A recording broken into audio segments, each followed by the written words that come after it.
আসসালামু আলাইকুম। ডক্টর আমাকে বাইরের খাবার খেতে নিষেধ করেছে। তো ২-৩ দিন ধরে আমার পানিপুরি খেতে মনে চাচ্ছে। তো আজকে হাসব্যান্ড আর বাচ্চাদেরকে নিয়ে নিউ মার্কেটে পানিপুরি খাওয়ার জন্য চলে আসছি। আসলে এখান থেকে কখনো পানিপুরিটা খাওয়া হয়নি। বেশিরভাগই আমি টিএসসিতে যে পানিপুরি খাই, ওখানকার পানিপুরিটা অনেক টেস্টি।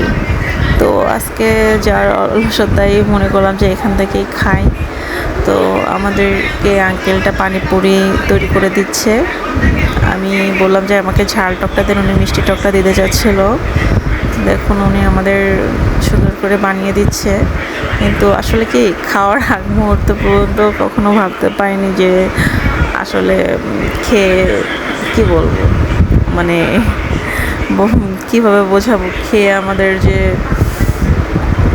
এতটা খারাপ লাগবে ভাবতে পারিনি। মানে এতটাও যে খারাপ হয়, মানে মনে হচ্ছে যে একটা পচা গন্ধ, দুর্গন্ধ। হয়তো বা ওনার ভর্তাটা গন্ধ হয়ে গেছিলো, এই কারণে মনে হচ্ছে যে একটা মরা পচা গন্ধ।